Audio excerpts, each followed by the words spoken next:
This video is part 2 of Chapter 9, Social Psychology for PSY 110S, the Psychological Sciences. In this part of the chapter, we're going to look at a variety of approaches to gaining compliance. We're going to start with the question why we comply. Compliance, just to give you definitions, we've been using the word conformity, which is modifying your behavior, your thinking to fit with the group that you're in. Compliance is a specific type of conformity where you're acting in a way that is consistent with a request from another person or a group, but you may or may not think that what you're doing is the right thing. So there's a direct request, there's an ask, and you either comply with that ask or you don't comply with that ask. Now there are a variety of techniques that can be used to increase the likelihood of your compliance. And if you know anyone who works in sales and is successful at it, they're going to use many of these techniques. They may not call them that by the names that are used in your chapter, but they're using these techniques because they work. So I'm going to go over each of these: the foot in the door in the face, slow ball, and that's not all, because they're the most common, but there are a whole bunch of other compliance enhancing techniques that are highly effective for getting us to do things we wouldn't otherwise choose to do. So these compliance techniques, and I'm going to show a series of videos here because they contain lots and lots of good examples. As with all of the videos that I put into my presentations, the audio may not come across in this video for embedded videos from YouTube. So what you may need to do is go to the playlist for the class if you can't hear the videos well. So we'll start with the foot in the door technique, which is basically, I'm going to make a small ask, and when you say yes to that small ask, I'm going to hit you with a bigger ask. And the reason why we tend to comply under those circumstances is that we like to be seen as consistent. So if I've complied with you once, I become significantly more likely to continue complying because that's the consistent behavior. Door in the face, you switch it around. So you make a very outrageous ask, a big, huge ask, and then you make a smaller request. And it looks like, if you're the asker, that you are making a concession. And the norm that kicks in at that point is called reciprocity.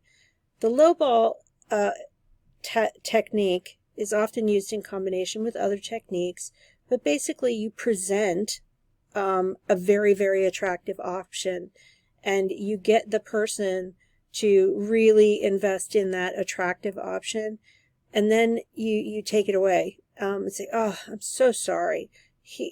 We don't have that, but we have this. It's not as perfect, but again, you want to be consistent, so you will continue agreeing with the offer, even though it's less attractive.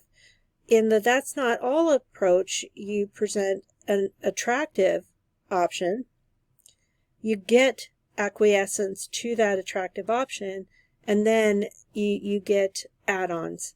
So, and there's more. If you pay this additional fee, you can have more.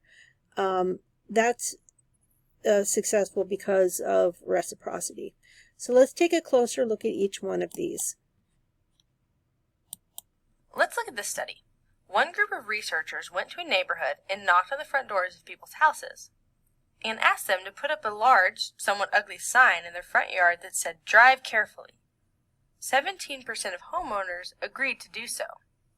A second group of homeowners were first asked to sign a petition that was to be submitted to state representatives that would promote safe driving. After they signed the petition, they were then asked to install the large, ugly sign. and 55% of them actually agreed to put the sign in their lawn. Now, why is it that 17% in the first group agreed, but 55% in the second group agreed, when the sign was the exact same sign? This can be explained by the specific technique of persuasion called foot-in-the-door technique. And this is asking for a small request first, such as, will you sign this petition? And then followed up by a larger request, such as, will you put this huge sign in your front yard? People use this technique quite often. Perhaps you've gotten a request from a charitable organization for a small donation, only to find out that you later receive requests for even larger donations. Those organizations are using this technique. Or, when I asked you if you liked my class, and then I asked you to change your profile picture, this is the foot-in-the-door technique. But let's go to Susan for other techniques of persuasion. So that's a good walkthrough of some of the original research by Friedman and Fraser in the 60s for using the foot-in-the-door technique. And I'm sure if you spent just a little bit of time thinking about it, you've come up with some other examples for yourself. Now, the door-in-the-face technique, I'm giggling because of how this guy's face got captured, is basically the reverse of the foot in the door.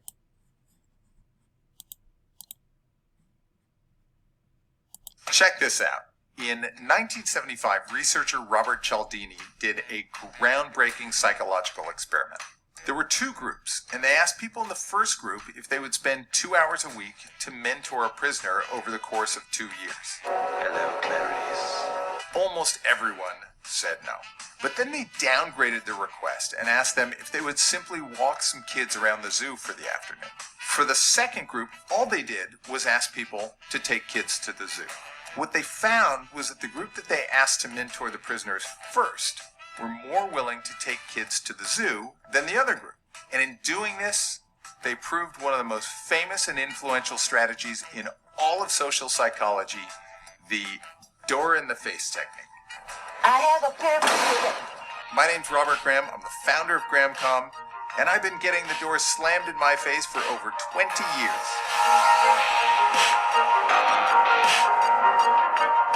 The door-in-the-face technique is a compliance method that people use all the time. Now, similar to the foot-in-the-door technique, it's a way of increasing the odds that someone will do what you ask by priming them first. Now, my wife uses this, along with many other psychological tactics, on me all the time with great effect. True story. Just last week, she told me we needed new window coverings for our bedroom and office. The initial bid she showed me was over $8,000.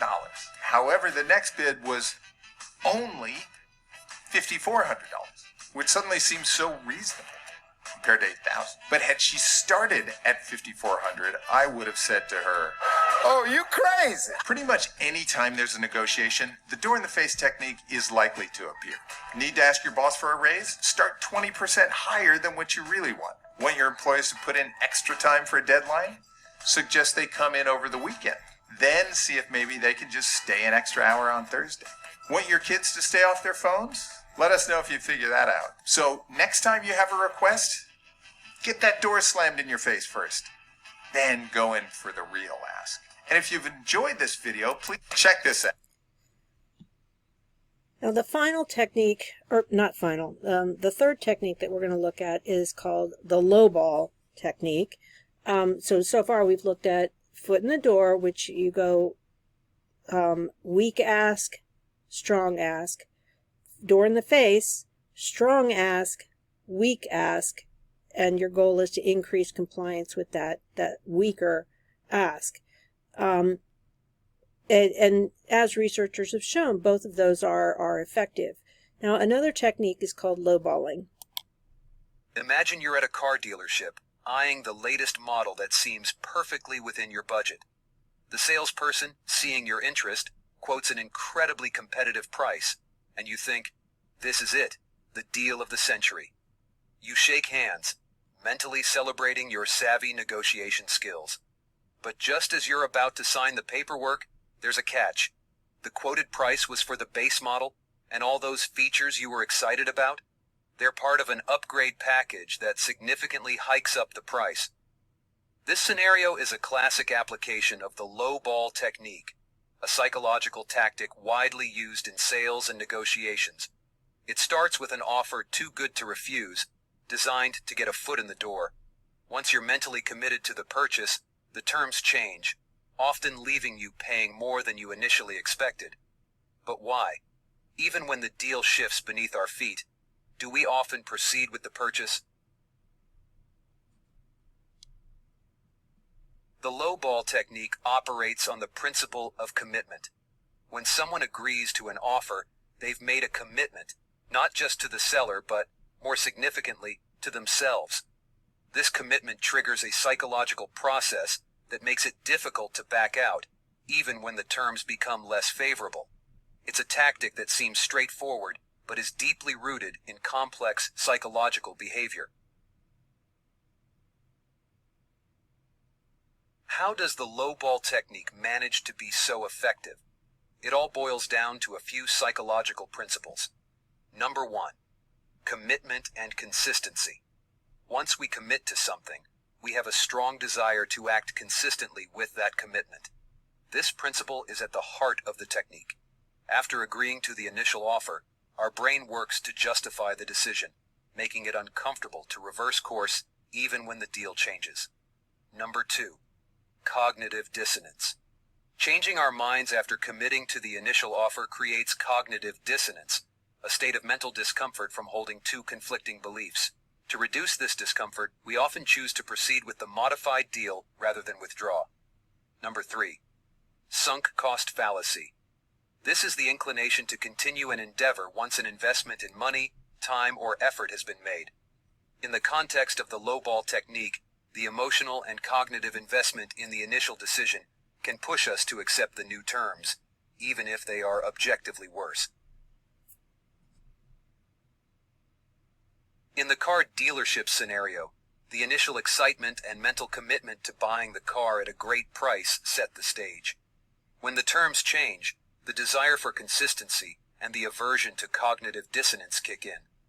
You've already envisioned driving the car, bragged to friends, or simply enjoyed the idea of having made a smart financial decision. Backing out now would mean reconciling with the fact that this was not the case, which is a bitter pill to swallow. Thus, despite the goalposts moving, you're more inclined to go through with the purchase, even at a higher price. The lowball technique illustrates the powerful role of psychology in our decision-making processes. By recognizing this tactic for what it is, we can better prepare ourselves to face it, ensuring our decisions are made based on careful thought and genuine value, not manipulated compliance. Understanding why we react the way we do can empower us to pause, reflect, and choose paths that align with our best interests, especially when the deal on the table shifts unexpectedly. If you have any questions, please feel free to ask them in the comments, and I would love to hear your views. So that's a really good explanation of how lowballing works, and then what the motivations are underneath that kind of keep us stuck once we have been kind of captured in the cycle of lowball measures. Now, over the course of my lifetime, I've negotiated to purchase several cars, and it never ceases to amaze me just how many of these persuasion techniques just show up during the course of negotiation. The door in the face, the foot in the door, and especially lowballing. Lowballing techniques are really, really common in car sales negotiations, so you should be on the lookout for those. You may not have had that experience yet of negotiating with a salesperson in a high-stakes context, but be on the lookout for those times when the negotiated terms that you've been agreeing to, usually over a long period of time. Like if you have a car dealer who sits down with you and they appear to be just sort of creating time for no good reason, creating a lot of little micro tasks, engaging you in conversation, getting you to talk, and pretty soon a half an hour has gone by.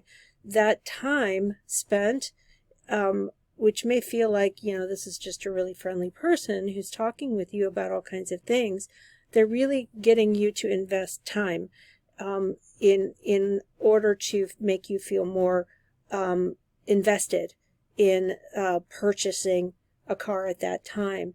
And, then they will often present to you numbers that look significantly better because they don't include all of the pieces that will be included later. So it's very typical to include a base price, but then after you get some initial compliance to that base price, then to ramp it up with additional factors that didn't show up in that price. So that's a really common space for those techniques to come into play. The final technique we're going to talk about is "that's not all." And the first time I remember hearing the phrase "and that's not all" in a commercial was during my childhood. So I did some hunting on YouTube and found some of the original footage. If you've had it with the rising cost of carpeting, here's good news. Empire makes it easy for you to get the good carpeting you want at a price you can afford. Empire has carpeting from $6.95 a yard, and that's not all. That $6.95 includes polyfoam padding and professional installation. And that's not all. You don't even have to leave your house. Just call Empire at 588-2300 and you can see samples in your home tonight. And even that's not all. You'll have delivery within days and credit terms too, with no installment payments for 60 days. Now, is that all? Nope.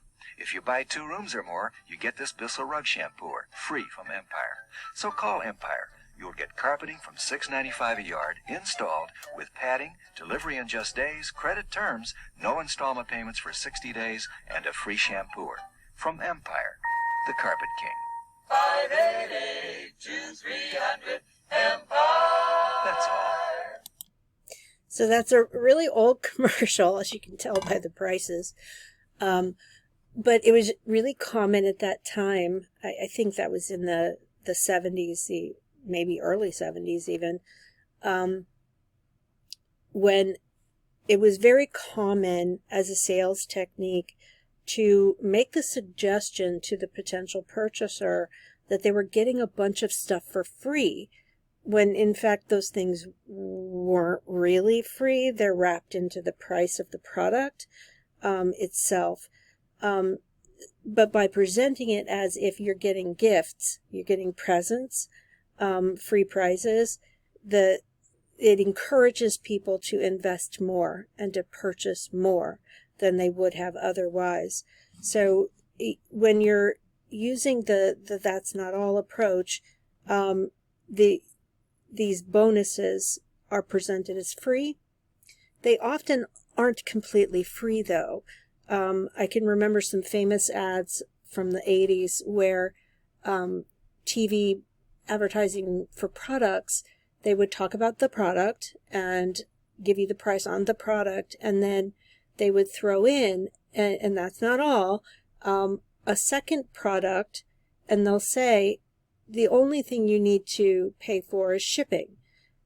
So what they don't mention is you were already paying shipping for the original. Now you're going to double your shipping for the second product. And it's usually a product that has very, very low value. In some cases, value lower than the shipping price. And that it enhances profit for the seller. And that concludes part 2.